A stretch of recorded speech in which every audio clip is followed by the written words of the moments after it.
మన ప్రభు అయిన యేసుక్రీస్తు నామములో ఈ ఆరాధనకు వచ్చిన మీ అందరికీ ప్రేమపూర్వకమైన వందనాలండి. అందరికీ వందనాలు.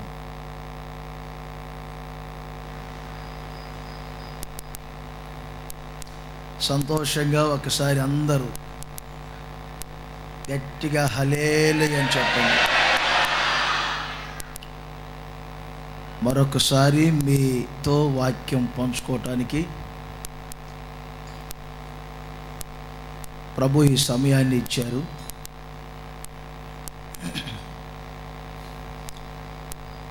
అందరూ బాగున్నారా? బాగున్నాము అని చెప్పేవారు ఒక్కసారి హల్లెలూయా అని చెప్పండి. క్లుప్తంగా అవసరమైన కొన్ని మాటలు చెప్తాను, జాగ్రత్తగా వినాలి. ఈరోజు ఒక మెసేజ్ టైటిల్ ఏమిటంటే, నా మనస్ఫూర్తిగా నేను నిన్ను స్నేహితును. నేను చెప్పట్లేదు ఆ మాట, యేసయ్య చెప్తున్నారు. చెప్పండి, నేను చెప్పిన మాట, నా మనస్ఫూర్తిగా నేను నిన్ను స్నేహితును. ఈ వాక్యం హోషేయ ప్రవచన గ్రంథం 14వ అధ్యాయం 4వ వాక్యములో ఉన్న కొన్ని మాటలు మీకు చెప్తాను. 750వ పేజీ నెంబర్ హోషేయ ప్రవచన గ్రంథం 14వ అధ్యాయం 4వ వాక్యములో కొన్ని మాటలు నేను చెప్తాను, మీరు వినండి. ఈ పుస్తకములో ఎక్కువగా ఎఫ్రాయిమును ముందు పెట్టి దేవుడు మాట్లాడినట్లుగా వ్రాయబడింది. తలలో పైకి లేపి వినాలి. వాస్తవానికి ఎఫ్రాయిమును ముందు పెట్టి మాట్లాడిన సందేశాలు ఎఫ్రాయిముకు సంబంధించినవి కావు. యాకోబు సంతతిలో నుండి వచ్చిన ఇశ్రాయేలీయుల యొక్క ప్రజలను గూర్చి దేవుడు హోషేయ అనే ఒక ప్రవక్త ద్వారా పలికిన మాటలు ఈ మాటలు. వారిని ఐగుప్తు నుండి పాలు తేనెలు ప్రవహించు దేశానికి దేవుడు తీసుకొని వచ్చి అక్కడ అన్ని విధాలుగా సదుపాయాలు కలగచేసి వారిని అత్యధికముగా ఆశీర్వదించి ఉన్నత స్థితిలో పెట్టారు. 4 రోజులు గడిచిన తర్వాత ఈ ప్రజలు పూర్తిగా, కొందరేమో అన్యజనులతో కలిసిపోయారు,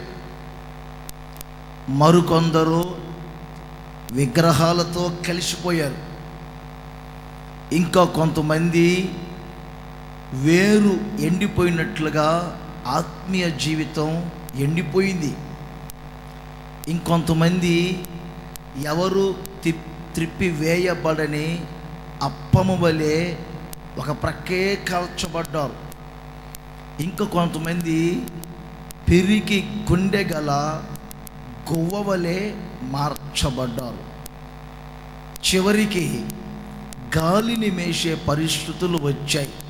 ఇది ఎఫ్రాయిం సంగతి కాదండి, పాత నిబంధనలో క్రొత్త నిబంధనకు సంబంధించిన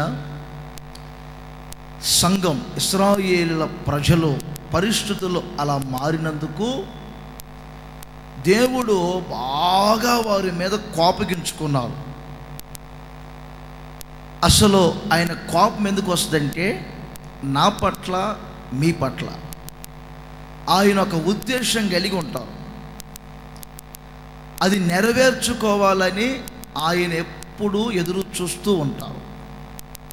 దానికి అనుగుణముగా మనం నడిపించబడకుండా ఆయన తలంపులు, ఆయన ఆలోచనలు, ఆయన మనసులో ఉన్న ఉద్దేశాలని గుర్తించకుండా మనం తప్పిపోతూ ఉంటే ఆయనకు చాలా కోపం వస్తుంది.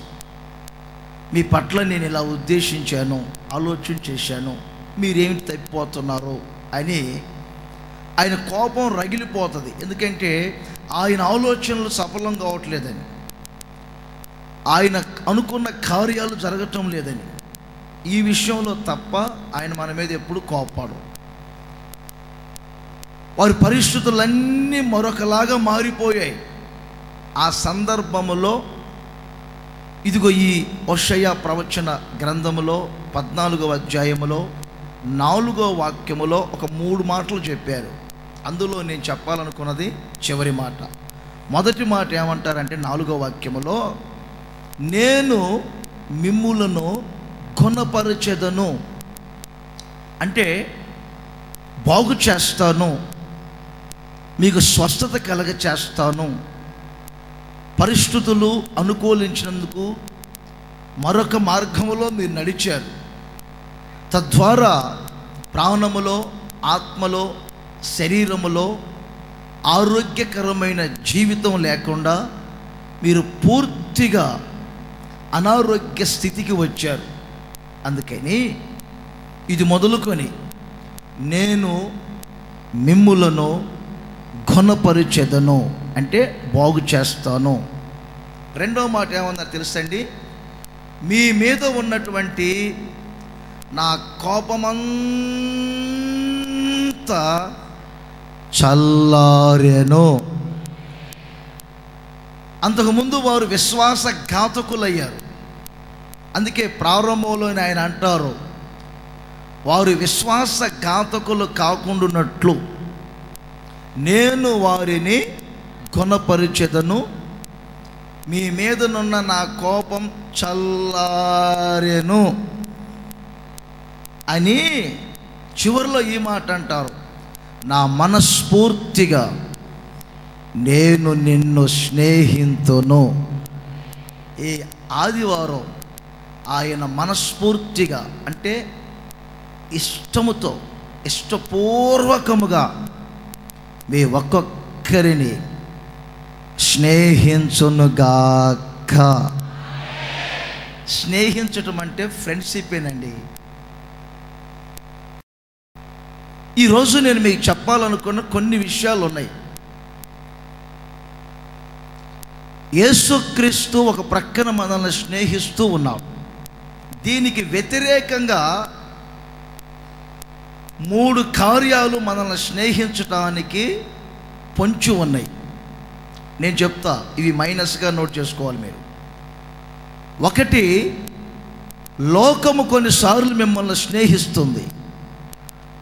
యోహాను సువార్త 15వ అధ్యాయము 19వ వాక్యములో యేసు ప్రభు స్వయంగా చెప్పారు ఈ మాట.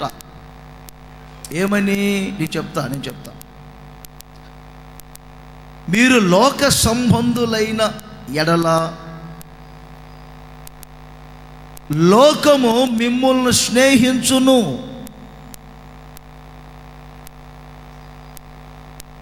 ఈ భూగోళానికి సంబంధించిన ఈ లోకానికి ఒక ఆకర్షణ శక్తి ఉంటుంది. ఏ వస్తువు పైకి వేసినా అది మరలా అలాగే క్రిందకు వస్తుంది. ఎందుకంటే ఇదొక అయస్కాంతం లాంటిది. దీనికి ఒక మ్యాగ్నెట్ పవర్ ఉంది. ఎంతటి వ్యక్తినైనా లోకం ఆకర్షిస్తుంది, స్నేహిస్తుంది. యేసుక్రీస్తు మిమ్మల్ని స్నేహించకపోతే, యేసుక్రీస్తును మీరు స్నేహించకపోతే మధ్యలో ఈ లోకం ప్రవేశించింది. లోకములో 4 ఉంటాయి: శరీరాశలు, నేత్రాశలు, జీవపడంబాలు, లోక పాపం. బాప్తిస్మిచ్చి యోహాను కూడా ఇదే పదం ఆడారు. యేసు ప్రభువును చూసి లోక పాపమును మోసుకొని పోయే ఈ 4 మిమ్మల్ని ఆకర్షిస్తాయి, స్నేహిస్తాయి. ఎంతటి వ్యక్తినైనా సరే అండి, ఏ వస్తువునైనా సరే అండి, ఏమండి ఫ్యాన్లు కొంచెం పని చేయలేదనుకో, ఆకాశంలో తిరిగే హెలికాప్టర్ కానివ్వండి, విమానం కానివ్వండి, ఏమండి రాకెట్ కానివ్వండి, తప్పనిసరిగా కిందకు రావాల్సిందే. కారణం ఏంటంటే ఇదొక అయస్కాంతం, ఇదొక ఆకర్షించే శక్తి. ఎంతటి వ్యక్తి అయినా ఈ లోకం స్నేహిస్తూ ఉంది. తిమోతి 2వ పత్రికలో 4వ అధ్యాయం ఏమండి 11 ఈ వాక్యాల్లో మీకు ఒక మాట కనబడుతుంది. అతడు ఒక యవనస్తుడైన సహోదరుడు ఉన్నాడు, పరిశుద్ధులైన అపోస్తులతో కొంతవరకు సేవ చేసిన వ్యక్తి, దేమా అనే వ్యక్తి. ఇతని గురించి ఏమని రాయబడింది తెలుసా? దేమా ఇహలోకమును స్నేహించి అతడు తెస్సలోనికకు వెళ్ళిపోయెను. అంటే ఇహలోకం స్నేహించింది, ఈ స్నేహములో ఆ వ్యక్తి పడిపోయాడు. జాగ్రత్త పడాలి. యాకోబు తన పత్రికలో కూడా అంటాడు, 4వ అధ్యాయం 4వ వాక్యములో ఒక మంచి మాట చెప్తారు. దుష్టులైన వ్యభిచారులారా అని అక్కడున్న ప్రజల్ని హెచ్చరిస్తున్నాడు. ఎవరైనాను ఈ లోకముతో స్నేహము చేయగోరిన ఎడల అలాంటి వారు దేవునికి శత్రువులవుతారు, విరోధులవుతారు. దేవుడు మీ మీద పెట్టుకున్న ఆశలు, లేకపోతే ఆయన ఆశీర్వదించే ఆశీర్వాదాలన్నీ దూరం చేసుకుంటారని యాకోబు హెచ్చరించాడు. ఒకటి, లోకము మిమ్మల్ని స్నేహించింది. రెండవది, సామెతల గ్రంథం, నేను పాయింట్స్గా చెప్తుంది, ఇది వ్యతిరేక పదాలు, ఇవి కొంచెం జాగ్రత్తగా వినాలి మీరు. సామెతల గ్రంథం 8వ అధ్యాయం నేను చెప్తాను, మీరు నోట్ చేసుకోండి. 36వ వాక్యములో ఏమని వ్రాయబడింది? ఎవరైతే నన్ను కనుగొనకుండా, నేను హెలికాప్టర్లు కనిపెట్టాను, విమానాలు కనిపెట్టాను, తర్వాత అవి కనిపెట్టాను, ఇవి కనిపెట్టాను, ఆయన కనుగొన్నాను, ఈయన కనుగొన్నాను, యేసుక్రీస్తుని ఎవరైతే కనుగొనకుండా ఉంటారో వారందరినీ మరణము స్నేహించిద్ది. జాగ్రత్త పడాలి. ఈ భూప్రపంచములో మరణం స్నేహిస్తుందండి, స్నేహిస్తుంది. ఎక్కడ చూసినా ప్రమాదాలు, ఎక్కడ చూసినా ఈ రోజున అపాయాలు. పేపర్ చూడాలన్నా భయం, టీవీలో వార్తలు వినాలన్నా భయం. మరీ ముఖ్యంగా గుడారాల పండుగ అయిపోయిన తర్వాత నేటి వరకు సేవకులంగా మేమందరం ప్రతిరోజు ప్రయాణం చేస్తూనే ఉన్నాం. ఒక రాత్రి అక్కడ వాక్యం చెప్తున్నాం, రెండవ రాత్రి మరొక చోటకి. ఆ ప్రయాణంలో ఒక్కొక్కసారి కారులో కళ్ళు మూసి కాసేపు పండుకోవాలంటే వాళ్ళకి కావట్లేదు. భయంకరమైన యాక్సిడెంట్లు, మా కళ్ళ ముందే లారీలు, బస్సులు పడిపోవటం, శవాలు ముక్కలు అయిపోతున్నాయి. నేను అంటాను, విశ్వాసులుగా మీరందరూ చేసే ప్రార్థనలు బట్టే సేవకులుగా మేమందరం సుదీర్ఘ ప్రయాణం చేయగలుగుతున్నాము. అయితే ఈ రోజున చూడండి, లోకము స్నేహిస్తుంది ఒక ప్రక్కన, ఇంకో ప్రక్కన మరణము స్నేహించింది, మరణం స్నేహించింది. అందుకే దావీదు కూడా కీర్తనలు పాడుకునేటప్పుడు అంటాడు, 18వ కీర్తన 4వ వాక్యంలో, మరణపు ఊరులు నన్ను చుట్టుకొని ఉన్నాయి, మరణానికి నాకు ఒక అడుగు మాత్రమే డిస్టెన్స్, అంత దగ్గరగా నేను వెళ్తున్నా. ఇంకా మీకు చెప్పాలంటే నా ప్రియమైన సహోదరులారా, ఈ మరణం స్నేహిస్తూ ఉన్నప్పుడు ఈ రోజున మిమ్ములను లోకం స్నేహించాలా, మరణం స్నేహించాలా, కొంచెం జాగ్రత్త పడాలి. నానా విధమైన వ్యాధులు మనిషి జీవితాన్ని వెంటాడుతున్నాయి. మన చిన్న వయసులో ఏమండి రోగం వచ్చి చనిపోయారు అనే వ్యక్తులు చాలా అరుదుగా కనపడతారు. ఇప్పుడు అతి ఎక్కువగా జనసమూహం ఎక్కడుంటున్నారా అని ఆలోచన చేస్తే హాస్పిటల్లోనే ఉంటున్నారు. ఏదో ఒక వ్యాధి కారణం సూసైడ్లు చేసుకున్న కొంతమంది, లేకపోతే వ్యాధిగ్రస్తులు కావటం, ఇలాంటి భయంకరమైన మరణాలకు మరణం మనిషిని నీడవలే వెంబడించడానికి కారణం ఏమిటంటే మరణం కూడా మనిషిని స్నేహించింది. మూడవది దినవృత్తాంతముల 2వ గ్రంథం 19వ అధ్యాయం. ఇక్కడ యెహోషాపాతు అనే ఒక రాజు ఉన్నాడండి. 42 రాజులు పాలన చేసిన యూదా ఇశ్రాయేలు రాజుల చరిత్రలో యెహోషాపాతు అనే ఒక రాజు కూడా చాలా ప్రాముఖ్యమైనటువంటి వ్యక్తి. ఇతగాడు 20వ అధ్యాయం 7వ వాక్యములో శత్రువులు వచ్చినప్పుడేమో ఒక ప్రార్థన చేస్తాడు. నీ స్నేహితుడైన అబ్రహాముకు ఆ రోజున నీవు స్వాస్థ్యముగా ఈ దేశాన్ని ఇచ్చావు అంటాడు. ఏమండి 20వ అధ్యాయం మరలా మీరు 35, 36 వాక్యాలు గమనించినప్పుడు అక్కడ దుర్మార్గుడైనటువంటి అహజ్యాతో స్నేహం కలుపుకుంటూ ఉంటాడు. అహజ్యాతో 19వ అధ్యాయం 2వ వాక్యములో దేవుడు ప్రవక్త ద్వారా ఏం చెప్తున్నారో తెలుసా? నీవు భక్తిహీనులకు సహాయము చేసి యెహోవా శత్రువుకు స్నేహించావు. యెహోవా శత్రువుని స్నేహించావు. దేవునికైనా దేవుని ప్రజలకైనా శత్రువు ఒకడే భూ ప్రపంచములో, వాడే సాతాను. సాతాను కార్యాలకు సహాయము చేసి సాతానుకు సంబంధించిన పాపానికి, స్మోకింగ్కి, లేకపోతే ఏమండి పేకాటకు, లంచాలకు, వడ్డీ వ్యాపారాలకు, అవసరం లేని కార్యక్రమాలకు, లోక సంబంధమైన ప్రేమలకు సహాయం చేసి మొగ్గు చూపి ఆఖరికి దేవునికి శత్రువైన సాతానుకు స్నేహితుడు అయ్యావు. సాతాను స్నేహిస్తూ ఉంటాడు. కొన్నిసార్లు జాగ్రత్త పడాలి. ఒక్కొక్కరిని స్నేహించటానికి బహు ప్రయత్నం చేస్తుంటాడు సాతానుగాడు. ఒక మాట మీకు అర్థమయ్యేటట్టు చెప్తాను. లోకము, మరణము, సాతాను వీరు మిమ్మల్ని సమీపించకుండా, ఈ సైతాన్ గాని కూడా వీరు అనవచ్చా? సిగ్గులేనోని ఆన్ని స్నేహించకుండా ఉండునట్లు నా ప్రభు అయిన యేసు క్రీస్తు మనస్ఫూర్తిగా నిన్ను స్నేహించునుగాక. మనస్ఫూర్తిగా మిమ్మును స్నేహించునుగాక.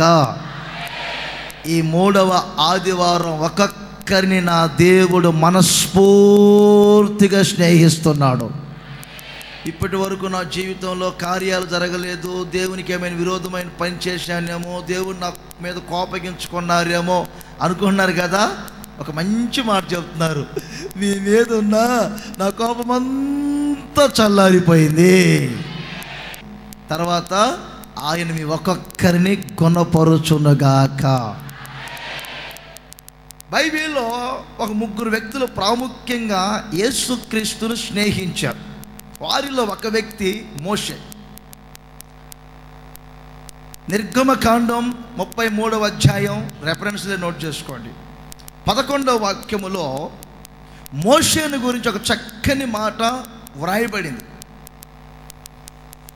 మనుష్యుడు తన స్నేహితునితో మాట్లాడినట్లు దేవుడు ముఖాముఖిగా మోషేతో మాట్లాడుచున్నాడు. యెషయా ప్రవచన గ్రంథం 41:9లో ఇక్కడ అబ్రహాముతో దేవుడే స్వయంగా చెప్తున్నారు ఒక మాట, నా స్నేహితుడైన అబ్రహామా. క్రొత్త నిబంధనలో యోహాను సువార్త 11వ అధ్యాయం 11వ వాక్యములో యేసు ప్రభువే చెప్తున్నారు ఈ మాట కూడా స్వయముగా. బేతనియా గ్రామములో మన స్నేహితుడైన లాజర్, అంటే వీరు దేవునితో స్నేహం కలుపుకున్నారు. దేవుడు స్నేహిస్తూ ఉంటే ఆ స్నేహం వైపు మొగ్గు చూపారు. ఈ రోజున మీరు ఎవరిని స్నేహిస్తున్నారు? ఎవరితో మీరు స్నేహం చేస్తున్నారు? యేసుక్రీస్తు మీ ఒక్కొక్కరిని స్నేహిస్తూ ఉంటే ఆయన స్నేహానికి మీరు బంధించబడుతున్నారా? ఆయన స్నేహం వైపు మీరు మొగ్గు చూపుచున్నారా? ఆయనతో మీ జీవితాన్ని పెనవేసుకొని నడిపించుచున్నారా? ఒకడు మనుషులతో ఎవరితో స్నేహం చేయడు. ఒకసారి చెప్పాను మీకు, అదొక రకమైన మనిషి. మై ఫ్రెండ్ అనగానే అలా గోడ మీద నుంచి కోతి వీడి భుజాల మీదకు దూకిద్ది. మై ఫ్రెండ్ అంటాడు. ఆ ఫ్రెండ్ అయిన కోతిని తీసుకొని షికారుకి వెళ్తాడు, తుపాకీ వాడు పెట్టుకొని. ఇలాంటి బాగా ఎండండి, ఓ చల్లటి చెట్టు నీడన పండుకున్నాడు, తుపాకీ ప్రక్కన పెట్టి. ఈ కోతి ఏమో ఆయనకు ప్రొటెక్షన్, చుట్టూ తిరుగుతూ ఉంటుంది. నా ఫ్రెండ్ కాసేపు ఆగిన తర్వాత గాలికి కొమ్మ ఊగి ఒక పురుగు పొట్ట మీద పడింది. ఫ్రెండ్ కదండి, మరి బాధ్యత తీసుకోవాలి కదా కోతి. ఐ నా ఫ్రెండ్ విశ్రమిస్తుంటే నువ్వు డిస్టర్బ్ చేస్తావా అని ప్రక్కనే తుపాకీ పెట్టాడు కదండి. తుపాకీ తీసుకుంది. మంచిది, కోతి మంచిది, నేను కాదంటలా. ఆ తర్వాత పాపం పురుగుకు గురి పెట్టింది. పురుగుకు గురి పెట్టి అలా పురుగు ఎక్కి ఎక్కి ఎక్కి నొసల మీదకి రాగానే నా ఫ్రెండ్ మీద ఎక్కి పారటానికి నువ్వు ఎంత ధైర్యమే, నీ ఎంత చూస్తానే అని చెప్పి పాపం మంచిది, కోతి మంచిది. నేను కోతిని అసలు ఏమన్నాం, ఎందుకంటే ఫ్రెండ్ అంటే ఎంత ప్రేమ అండి. ఆఖరికి మొత్తం మీద తుపాకీ తీసుకొని ఏమండి ఆ నొసల మీదకి ఎక్కిన పురుగు గురిపెట్టి టమాన్ కాల్చటం పురుగు ఏమైపోయిందో తెలవదు, కానీ ఈడ డెప్ ఎంతవరకు లేచిపోయింది. యవనస్తులారా, మీరు ఎవరిని స్నేహిస్తున్నారు? సంఘస్థులారా, యేసుక్రీస్తు మహాగణుడు, మహోన్నతుడు, పరిశుద్ధుడు. ఆయన మనకు ఈ చక్కని మాట చెప్పటానికి గల కారణం ఏంటంటే, స్నేహితును అనే ఆ పదం ఆయన వాడటానికి కారణం ఏంటి తెలుసండి?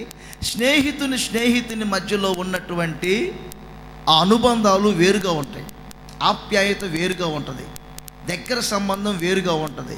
అందుకే తన సేవకులతో యేసుప్రభు అంటారు, ఇప్పటి వరకు మిమ్మల్ని దాసులు అని పిలిచాను. దాసునికి యజమానునికి సంబంధాలు చాలా దూరంగా ఉంటాయి, కానీ నేను ఇక మీదట మిమ్మల్ని స్నేహితులని పిలుస్తున్నాను, మిమ్మల్ని స్నేహం చేసి. ఎందుకో తెలుసా? స్నేహితుడు తన స్నేహితుడితో దగ్గర సంబంధంగా ఉంటారు. స్నేహం యొక్క విలువ మీకు చెప్పాలంటే, యోనాతాను దావీదు యొక్క స్నేహం ఒకరి హృదయంతో కలిసిపోయే స్నేహం.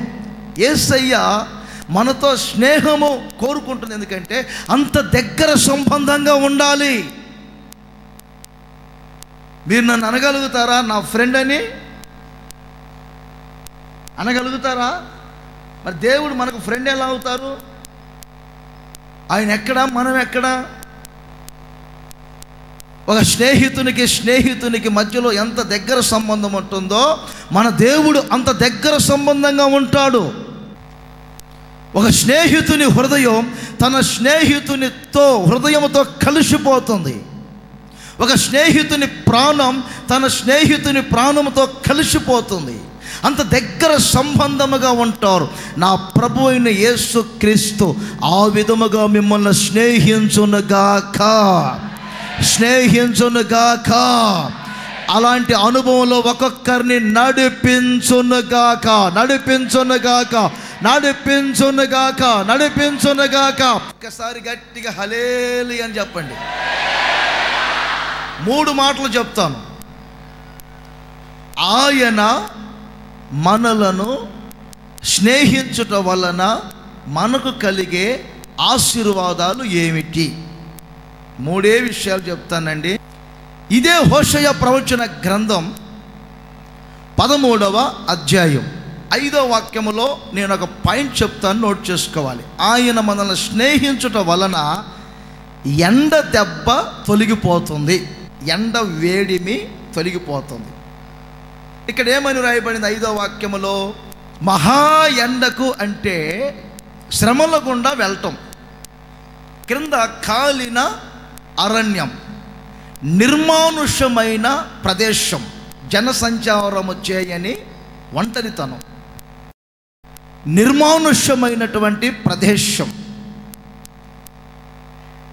మహాశ్రమలో అంటే శ్రమలో అందరూ చేతులు విడిచిపెట్టడం, శ్రమలో సహాయం ఎవరు చేయకపోవటం, ప్రస్తుతం నిర్మానుష్యమైనటువంటి ప్రదేశముగా మారిపోవటం. కొందరు చెప్తారు అక్కడక్కడ, నా అనుకునేవారు ఎవరూ నాకు లేకపోయారు, అనాదిగా మారిన హాగరు వలె నా జీవితం అయిందయ్యా, నేను ఒంటరిగా మారిపోయాను, నిరాధారుని నేను, ఇప్పుడు నేను నిర్మానుష్యమైన ప్రదేశముగా మారిపోయానని చెప్పేవారు ఎందరో. కారణం ఏమిటంటే ఈ ఎండ దెబ్బ అనే కొన్ని శ్రమలు, బాధలు, ఇబ్బందులు, కన్నీళ్ళు, కష్టాలు ఇవన్నీ మీ జీవితంలో ప్రవేశించి మిమ్మల్ని పూర్తిగా నిర్మానుష్యమైనటువంటి ప్రదేశముగా మార్చి ఉండగా మీ ఎండ దెబ్బ తొలగించుటకు యేసయ్య మిమ్మల్ని స్నేహిస్తున్నాడు, యేసయ్య మిమ్మల్ని స్నేహిస్తున్నారు. ఈ మాట 2 విధాలుగా మీరు నోట్ చేసుకోవాలి. ప్రస్తుతం ఒకవేళ ఎండ దెబ్బ తగులుతూ నిర్మానుష్యమైన ప్రదేశముగా ఉన్న వారితో ప్రభు చెప్తున్నారు. రెండవది, ఒకప్పుడు అనేకమైన శ్రమల గుండా వెళ్తే నిర్మానుష్యమైన ప్రదేశముగా మారిన మిమ్ములను ఆయన ఏ విధముగా స్నేహించి ఆ ఎండ దెబ్బ తొలగించి మిమ్ములను ఆశీర్వదించారో అది మీరు జ్ఞాపకం చేసుకోవాలి. నా మాటలు సరిగ్గా మీరు వినాలి. నేను ఇప్పుడు చెప్తాను. ఒకసారి ఆదోనిలో సేవ చేసేటప్పుడు గిద్దలూరు వరకు కలిసి వెళ్ళాం. గిద్దలూరులో ఒక సేవకుడు దిగారు. మధ్యాహ్నం అండి, ఇదే మే నెల, ట్రైన్లో. అక్కడి నుంచి ఒంటరిగా నేను వెళ్తున్నాను. ట్రైన్ అంతా ఖాళీగా ఉంది. ఆదోనిలో దిగాలి నేను, గుంటకల్లో. ఎందుకు అడవుల వైపు చూసాను, నల్లమాల అడవుల వైపు. ఆ ప్రాంతానికి వెళ్ళటం 2-3 సార్లు. అప్పటికి ఆ ఎండ వేడిమికి చెట్లు రాసుకోనో మొత్తం మీద ఎవరో తగలబెట్టారో అరణ్యమంతా భయంకరంగా తగలబడుతుంది. ఆ కాల్చబడుతున్న అరణ్యాన్ని చూశాను. నా అనేవారు లేరు, దాన్ని ఆర్పేవారు లేరు, దాని మీద కనికరపడేవారు లేరు. అలా కిటికీలో నుండి చూస్తూనే ఉన్నాను. నాకు తెలియకుండా నా కళ్ళల్లో కన్నీళ్ళు రాలుతూ ఉన్నాయి. ఎందుకో తెలుసా? ఒకప్పుడు నా జీవితం నిర్మానుష్యమైన ప్రదేశముగా ఉంది.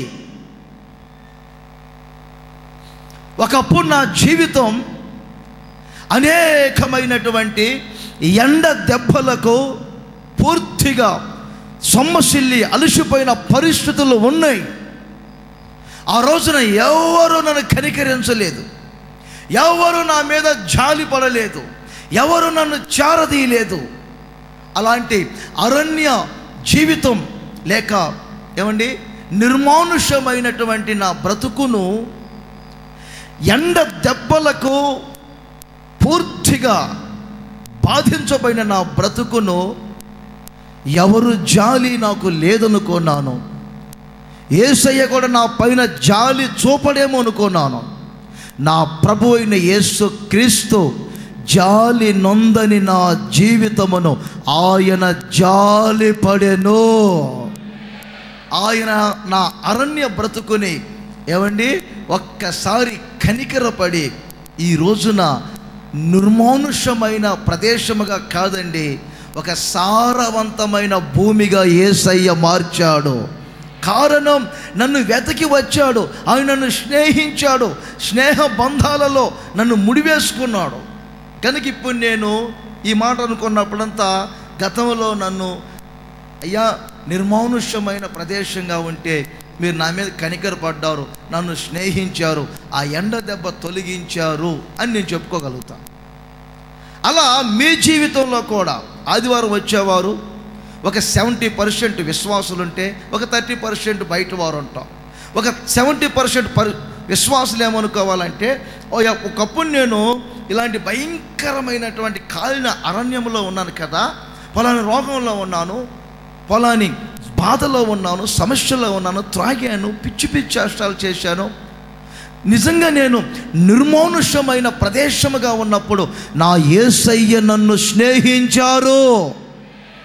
ఒకటి గుర్తు చేసుకోవాలి, ఈ 30% అంటే 30% ఉన్న ప్రజలు ఏమనుకోవాలంటే, ఈరోజు నా పరిస్థితి నిజముగా అలా ఉంది, ఈ రోజున ప్రభు అయిన యేసుక్రీస్తు మిమ్ములను ఆయన స్నేహించునుగాక, స్నేహించునుగాక, స్నేహించునుగాక.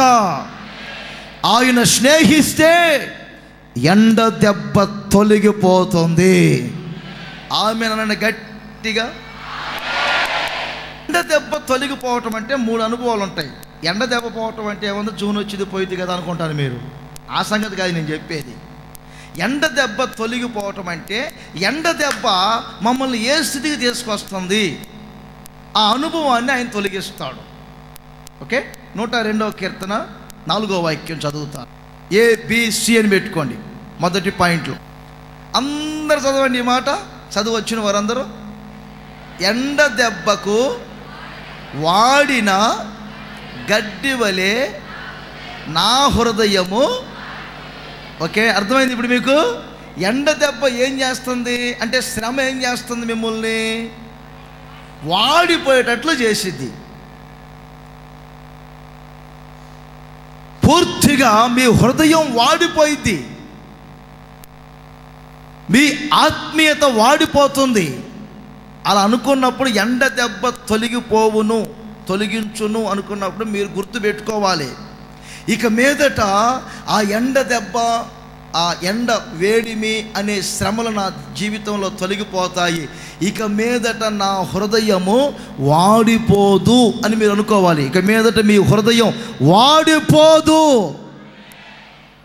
అనేక శ్రమల గుండా వెళ్తున్నప్పుడు శారీరకముగా వాడిపోయారా, ఆత్మీయముగా వాడిపోయారా, మీ హృదయం ప్రస్తుతం వాడిపోయిందా,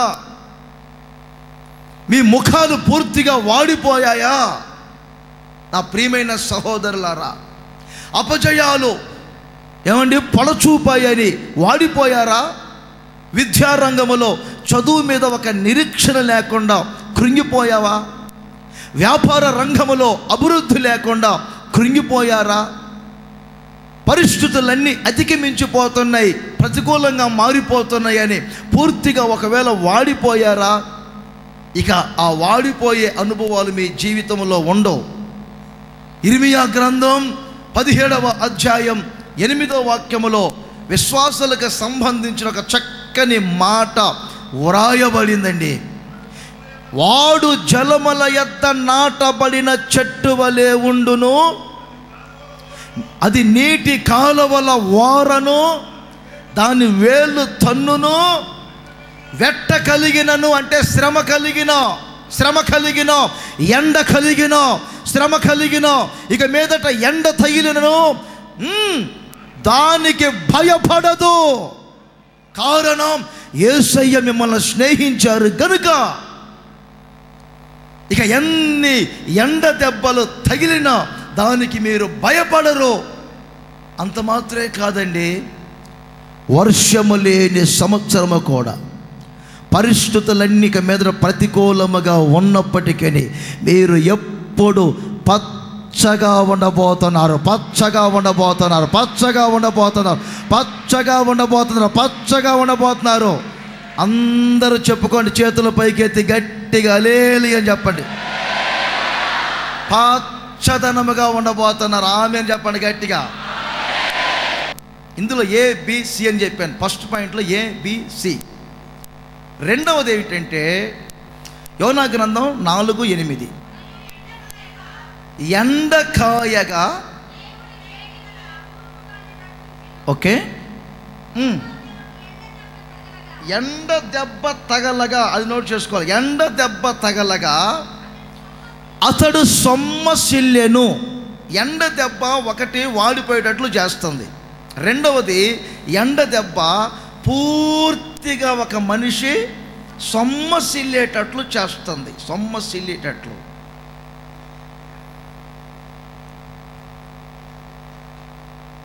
సొమ్మసిల్లిపోతారు కొంతమంది.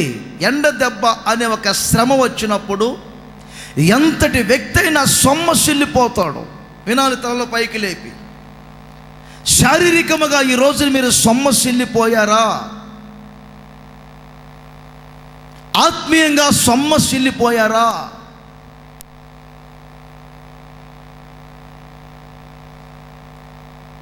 సొమ్మసిల్లిపోయినటువంటి వ్యక్తులు చరిత్రలో ఎన్నో ఉన్నాయి బైబిల్లో.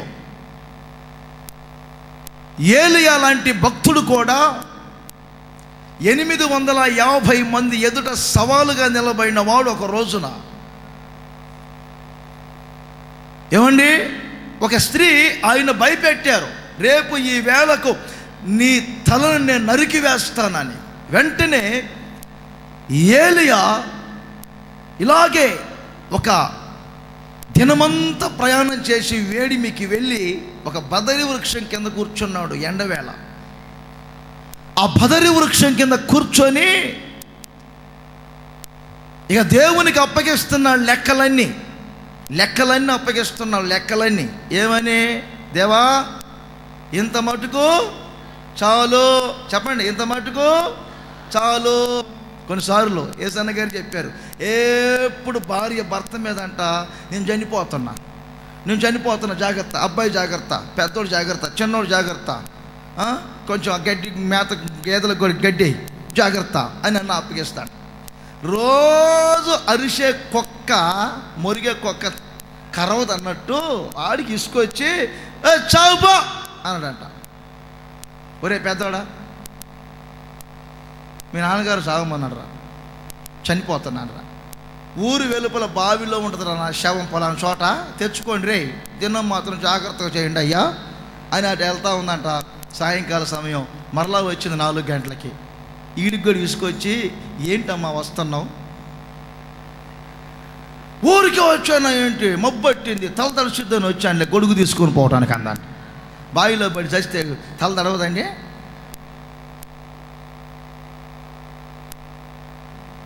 అలసిపోయారు. ఏ విషయంలో అలసిపోతున్నారు?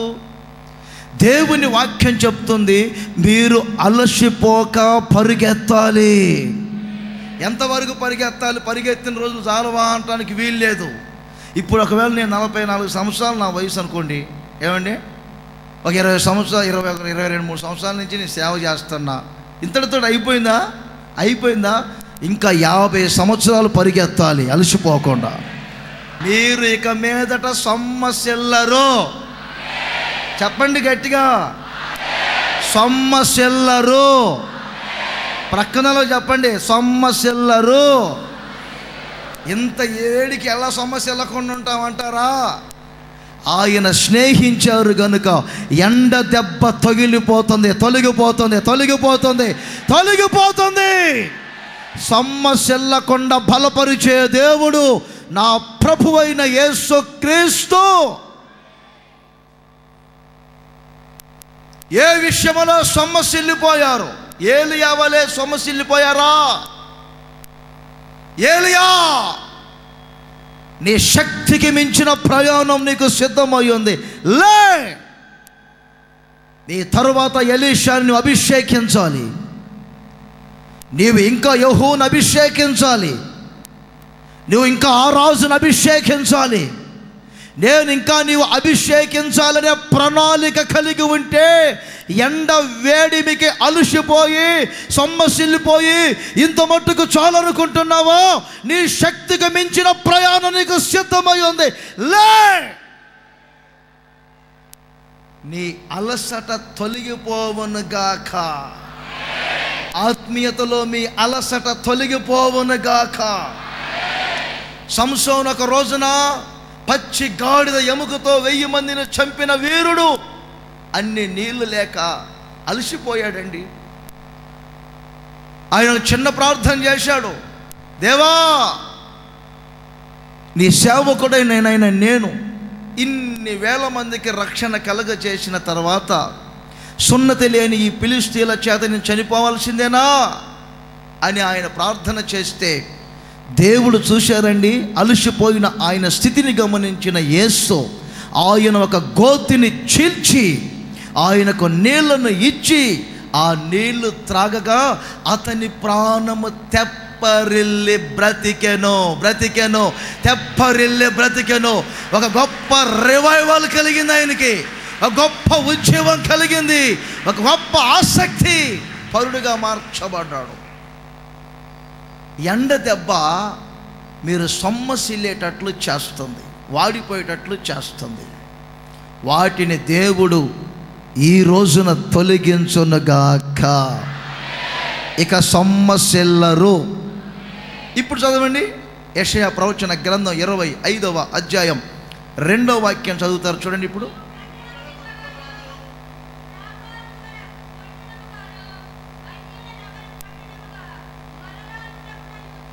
అక్కడ ఒక మంచి మాట ఉంది, ఎండ అనే పదం. అదే ఎన్నో వాక్యం? 3, 5. ఓకే.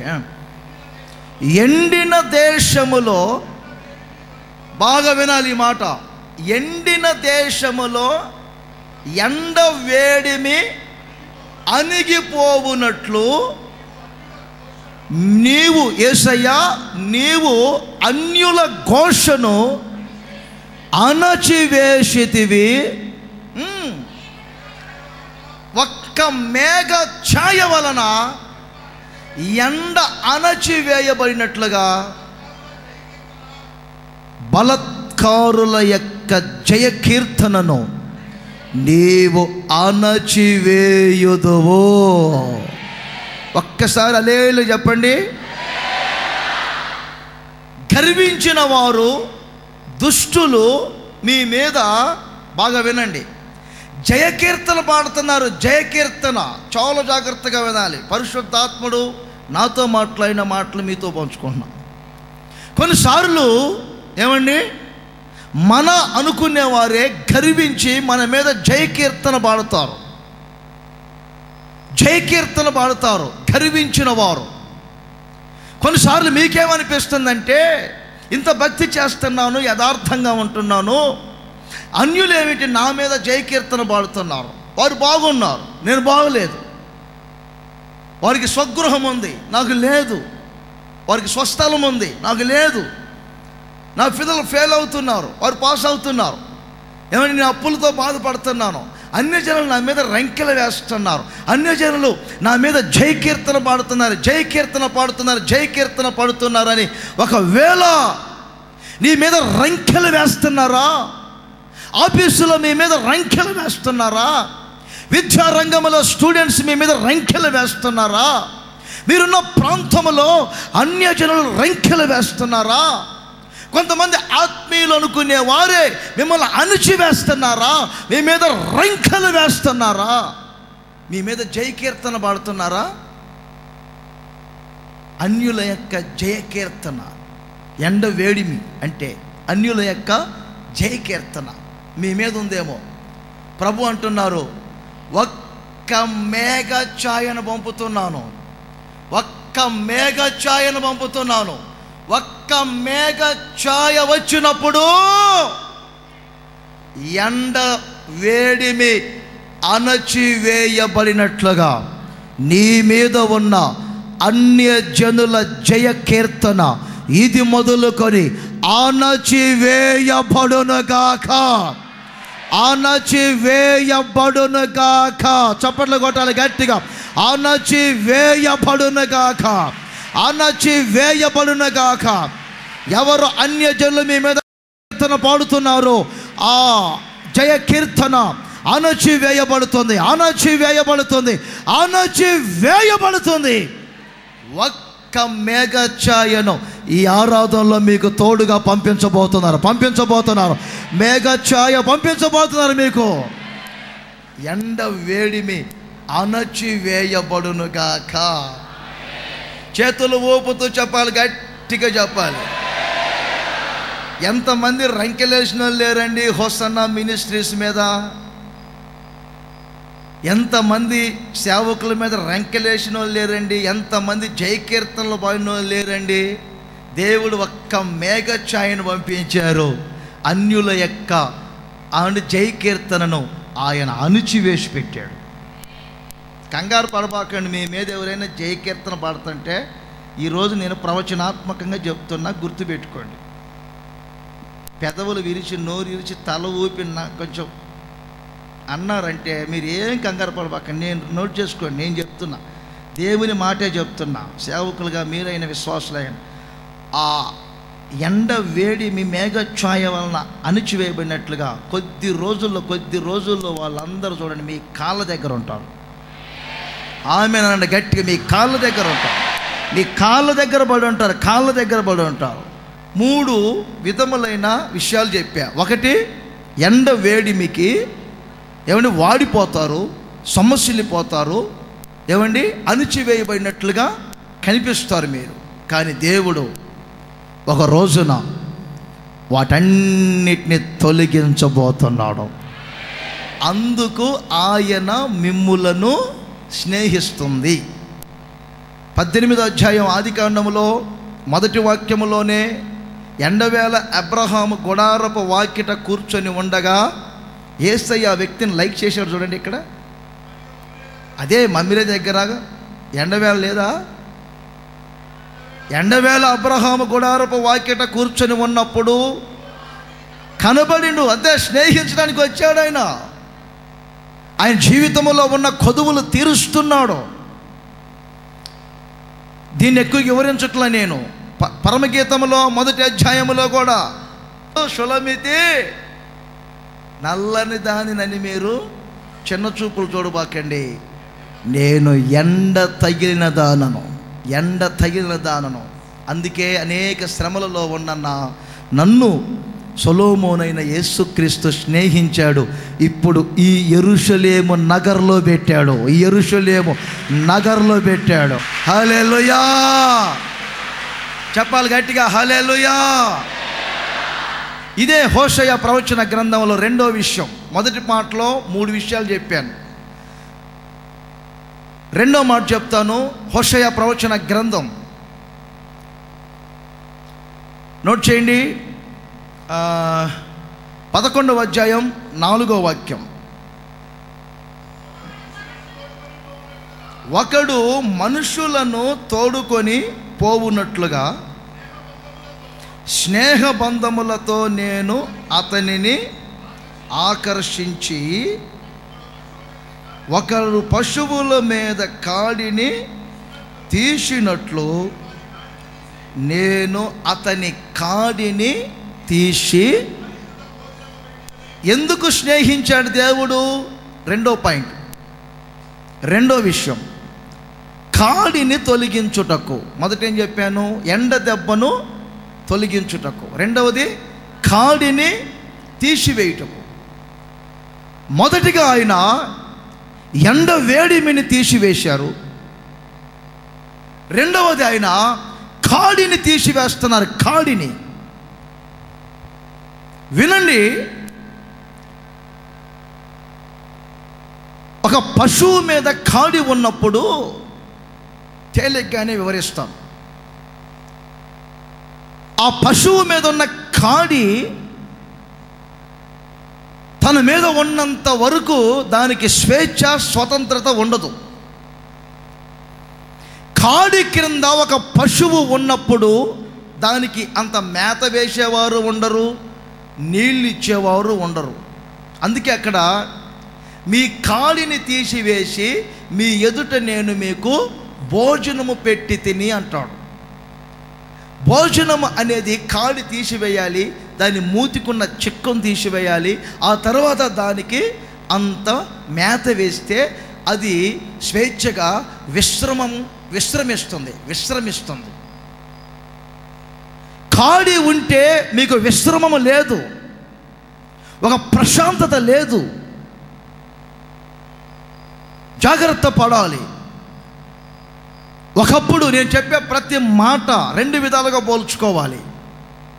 అందుకే మిమ్మల్ని రెండు విధాలుగా పోల్చి మాట్లాడుతున్నాను. ఒకప్పుడు కాడి క్రింద ఉన్నారు, అందుకే విశ్రమము లేదు.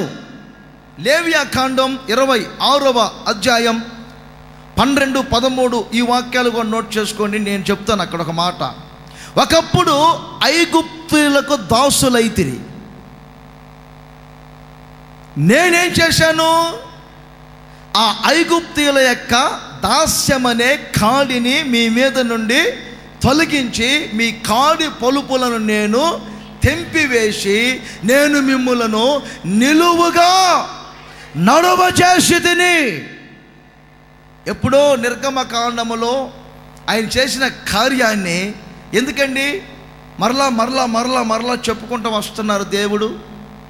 ఒకప్పుడు కాడి క్రింద ఉన్నారు, నిలువుగా నడవలేకపోయారు. నిలువుగా నడవటం అంటే గౌరవముగా బ్రతకాలి. ఒకటి, కాడి ఉంటే విశ్రమము లేదు, రెండవది గౌరవము లేదు. అందుకని యేసయ్య మీ మీద పెట్టబడిన కాడిని కొట్టివేసి ఇది మొదలుకొని మీకు ఒక విశ్రమ జీవితాన్ని కలగ చేయబోతున్నారు. మీ మనసు ఎప్పుడు ప్రశాంతముగా ఉండునుగాక, మీ ప్రాణము ఎప్పుడు విశ్రాంతిగా ఉండునుగాక, మీ శరీరాలు ఎప్పుడు ఆరోగ్యముగా ఉండునుగాక.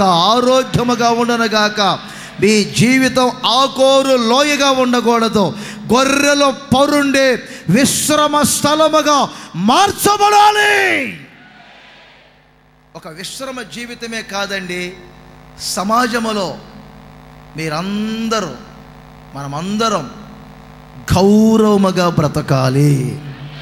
ఆమెను అనుకోండి అందరు గట్టిగా.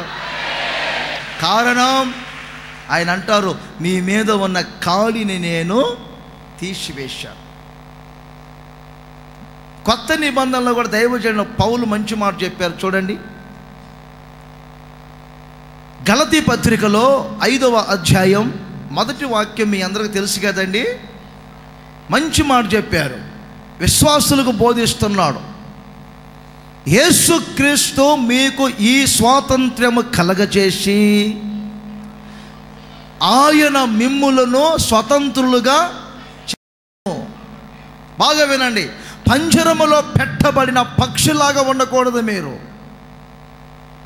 స్వేచ్ఛగా బ్రతకాలి, స్వతంత్రులుగా బ్రతకాలి. మీ మీద ఉన్న కాలిని తొలగించగలిగిన దేవుడు, ఆయన పేరు నజరేయుడైన యేసు ఒక్కడే. ఇంకా మీ మీద కాడి పెట్టబడిందా? ఆ కాడిని తొలగించగలిగిన దేవుడు. గలతీ సంఘస్థులారా, ఒకప్పుడు మీ మీద కాడి పెట్టబడింది. ఏ కాడి? దాస్యము అనే ఒక కాడి. కాడి అనేది 3 అనుభవాలకు పోల్చబడుతుంది. ఒకటి దాస్యం, అంటే ఏదో ఒక దానికి లోబడటం. 6 అడుగుల మనిషే 2 అంగనాల సిగరెట్కైనా లోబడతాడు. ఇంకా మాట్లాడితే సెల్ ఫోన్కు దాసుడు.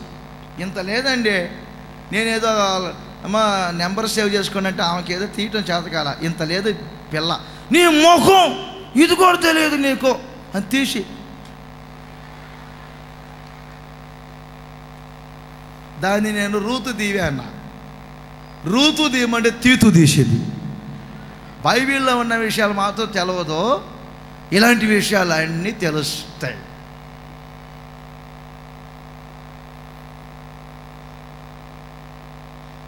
ప్రతిదానికి దాసుడు. ఒకప్పుడు దాస్యం అనే కాడి క్రింద ఉన్నారు. యేసయ్య మిమ్మల్ని విడిపించారు, మిమ్మల్ని స్వతంత్రులుగా చేశారు. మరలా దాస్యం అనే కాడి క్రింద మీరు చిక్కుకొనవద్దు, చిక్కుకొనవద్దు, చిక్కుకొనవద్దు. ఆ దాస్యం అనే కాడి క్రిందకి మరలా మీరు వెళ్ళవద్దు, మొగ్గు చూపొద్దు. జాగ్రత్త పడాలి.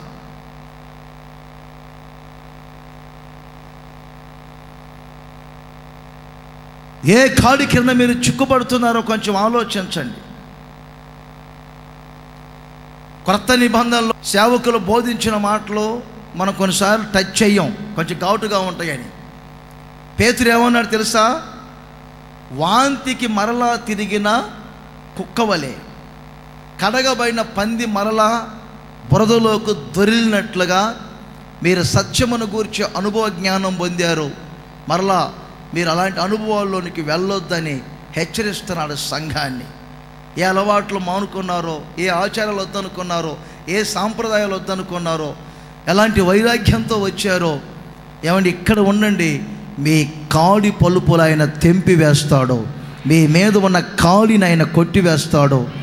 ఆయన ఎప్పుడు మీకు ఒక విశ్రమ జీవితాన్ని కలగచేయబోతున్నాడో, ఆయన మిమ్మల్ని నిలువుగా నడవచేయబోతూ ఉన్నాడు. హల్లెలూయా. దాస్యం అనే కాడి అది ఐగుప్తు కాడి. గర్వము అనే కాడి అది బబులోను అష్షూరీయుల కాడి. చాలా చోట్ల మీకు లేఖనాలు ఇవే కనపడతాయి. బబులోను కాడిని నేను విరగగొట్టెదను, అష్షూరీయుల కాడిని మీకు విరగగొట్టెదను. అంటే కొన్నిసార్లు గర్వము అనే ఒక కాడి కింద ఉన్నారు మీరు. గర్వం శరీర సంబంధంగాను ఆత్మ సంబంధంగాను గర్వం గర్వం గర్వం. ఆ గర్వం అనే కాడిని యేసయ్య మీ మీద నుండి తొలగించబోతూ ఉన్నారు. ఆమేన్ చెప్పండి గట్టిగా. అపోస్తల కార్యములో 15వ అధ్యాయం 10వ వాక్యములో వ్రాయబడింది. అక్కడ భేదములు భేదములు భేదములు. క్రైస్తవ్యములోనే భేదాలండి. ఏమిటి భేదాలు?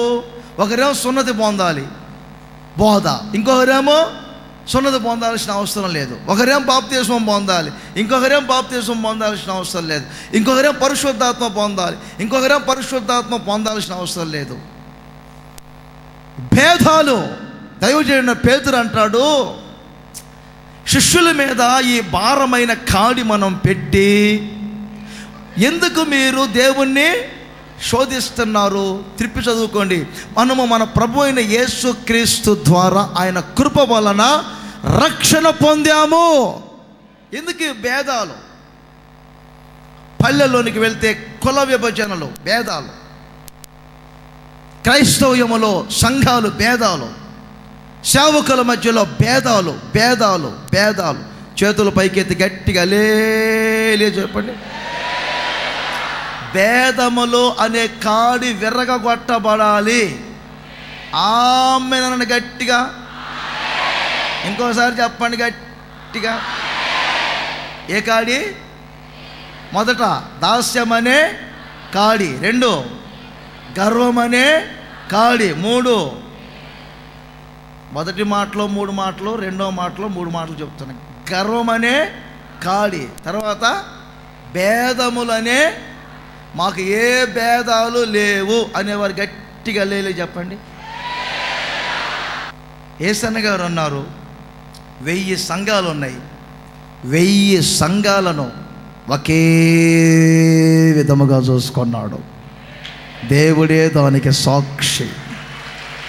ఆమేన్ చెప్పండి గట్టిగా. 1000 సంఘాలని సమానంగా ప్రేమించారు కనుకనే ఈ రోజున హోసన్న మినిస్ట్రీస్లో 1000 సంఘాలు ఆశీర్వాదకరముగా ఉన్నాయి, ఆశీర్వాదకరముగా. చివరిగా మీరు ఒక చిన్న మాట, దినవృత్తాంతముల 2వ గ్రంథం 2వ అధ్యాయం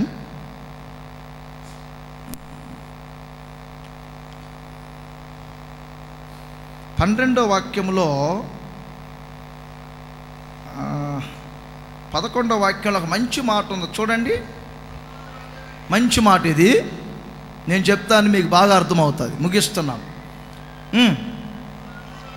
తూరు రాజు అయినటువంటి హీరాము సొలొమోనుకు వ్రాసి పంపిన ఉత్తరమేమనగా, బాగా వినాలి ఈ మాట, యెహోవా తన జనమును స్నేహించి నిన్ను వారి మీద రాజుగా నియమించెను. స్నేహించిన దేవుడు సొలొమోనును రాజుగా నియమించబోతున్నారు. అందరూ ఒక్కసారి చేతుల పైకెత్తి గట్టిగా హల్లెలూయా అనండి. ఇంకోసారి అనండి గట్టిగాను.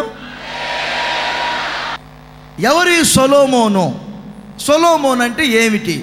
ఒక మాట మీరు గమనించాలి. దావీదు యేసుక్రీస్తుకు పోల్చబడతారు.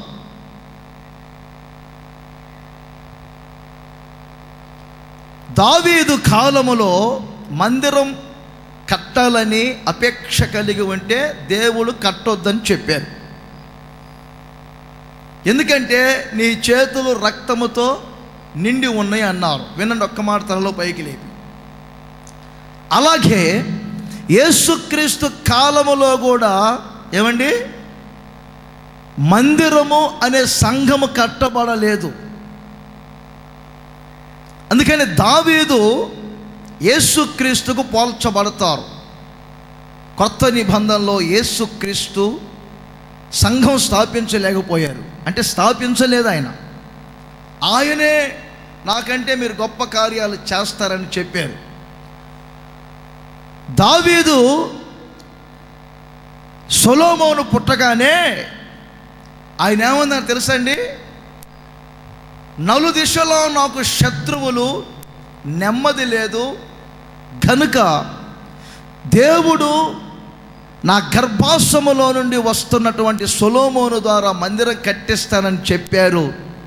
ఇతని ద్వారా శాంతి పరిపాలన జరుగునుగాక, ఇతని ద్వారా ప్రజలందరూ నెమ్మదిగా ఉండునుగాక, ఇతని ద్వారా చుట్టూ యుద్ధాలన్నీ లేకుండా ఆగునుగాక, ఇతని ద్వారా దేశమంతా ఒక నిమ్మలత, ఒక శాంతికరముగా ఉండునుగాక అని శాంతికరుడు, శాంతిపరుడు అనే పేరుకు అర్థమిచ్చే సొలొమోను అనే పేరు పెట్టాడు. సొలొమోను అంటేనే చెప్పండి, సమాధాన పరుడు, సమాధాన కరుడు. బాగా వినాలి. మరి యేసు ప్రభు ఏం చెప్పారు? నేను వెళ్తున్నాను, పరిశుద్ధాత్ముడు మీ మధ్యకు వస్తారు, పరిశుద్ధాత్ముని ద్వారా సంఘము స్థాపించబడుతుంది. సంఘము స్థాపించబడటమే కాదు, ఆ పరిశుద్ధాత్ముని ద్వారా మీరందరూ సమాధానంగా ఉండటమే కాదు, సర్వసత్యములోనికి నడిపించబడుతున్నారు.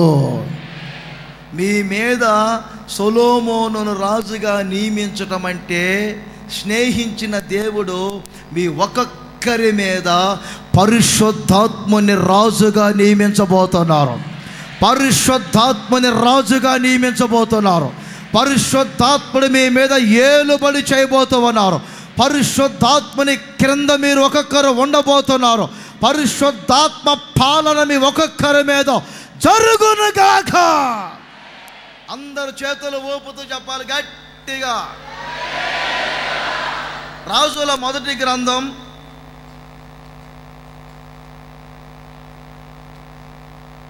25వ వాక్యం, 4:25.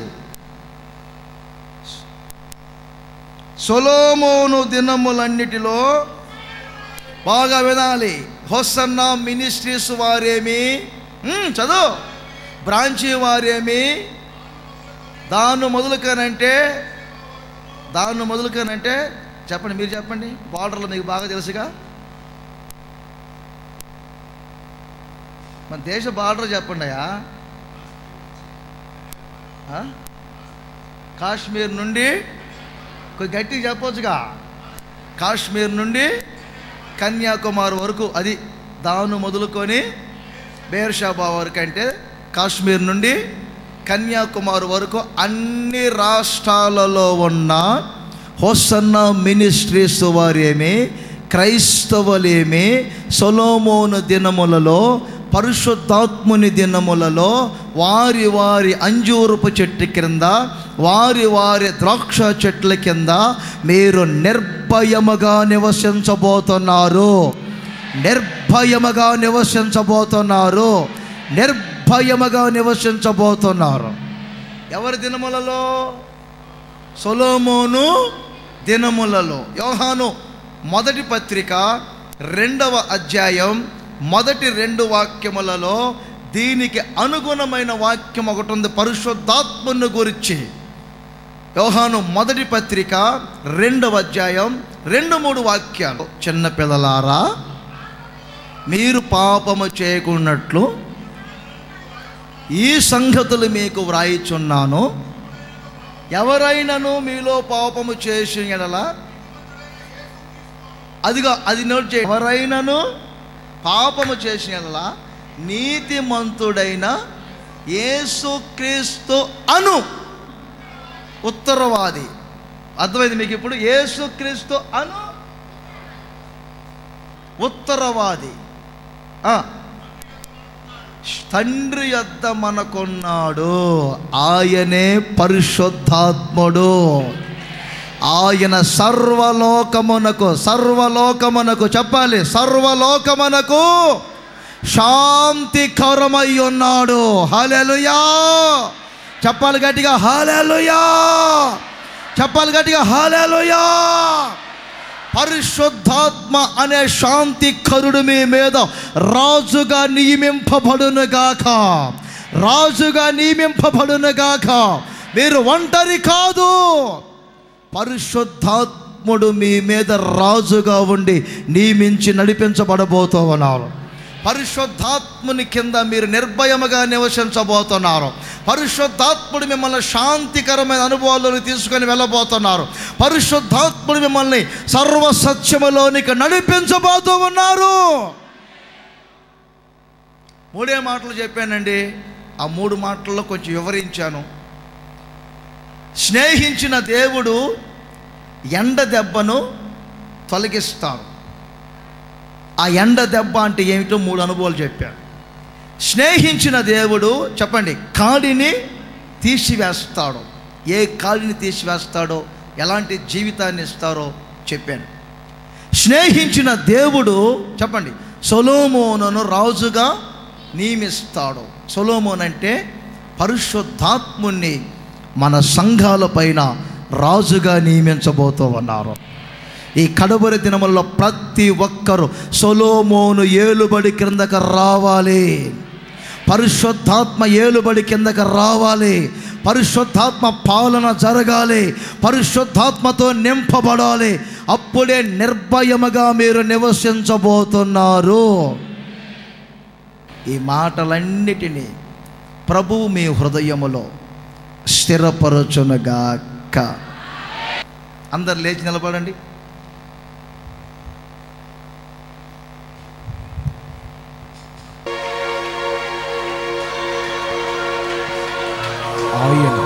హల్లెలూయా. అందరు చేతులు పైకెత్తి, యేసయ్యా, ఎండ వేడిమికి, ఆ శ్రమకు నా హృదయం వాడిపోయిందయ్యా. పూర్తిగా నేను సొమ్మసిల్లిపోయానయ్యా. అన్యుల జయకీర్తన ద్వారా పూర్తిగా నేను అణచివేయబడ్డానయ్యా. ఒక్క మేఘ ఛాయను పంపుగాక, మేఘ ఛాయను పంపి అన్యుల యొక్క జయ కీర్తనను అణచివేయబోతూ ఉన్నాడు. దేవుడు సొమ్మసిల్లిపోకుండా మీరు నడిపించబడేటట్లు చేయబోతున్నారు. ఇక మీదట మీరు వాడిపోరు. చేతుల పైకెత్తి తీర్మానం చేయండి.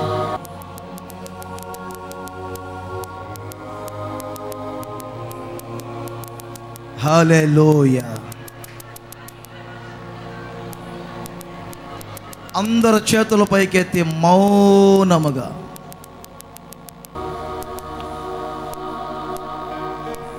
అందరు చేతుల పైకెత్తి యేసయ్య స్నేహ బంధాన్ని కోరుకోండి. ఒక ప్రక్కన లోకము, మరణము, శత్రువు స్నేహించుటకు పొంచి ఉన్నాడు. ప్రేమ బంధాలతో ఆకర్షించి స్నేహించిన యేసయ్యతో పెనవేసుకుపోండి. మీ జీవితాలను స్థిరపరచుకో. ఆయన ఎందుకు స్నేహిస్తున్నారో, ఆయన స్నేహించుట వలన కలిగే ప్రయోజనాలు ఏమిటో ఈ పూట ప్రభు మనతో మాట్లాడారు. అయ్యా, ఇక మీదట ఎండ దెబ్బ అనే శ్రమకు నేను వాడిపోనని, నేను సమస్యలను అని, నేను అణచివేయబడకుండా నేనే జయకీర్తన పాడుతానని, ఇక మీదట విశ్రమం, గౌరవంగా బ్రతికే జీవితాన్ని మీరు ఇవ్వబోతున్నారు. అంజూరపు చెట్ల క్రింద, ద్రాక్ష చెట్ల క్రింద సొలొమోను దినములలో ప్రజలు నిర్భయముగా ఉన్నట్లు శాంతికరమైనటువంటి పరిశుద్ధాత్ముని ద్వారా మేమందరం ఇక మీదట శాంతికరముగా మార్చబడాలి తండ్రి. ఈ కార్యములన్నీ మా జీవితంలో జరిగించరా. ప్రభు ఇచ్చిన మాటలను బట్టి ఒక్కసారి అందరూ మనస్ఫూర్తిగా స్పందించి స్తోత్రము అని చెప్పండి. అందరూ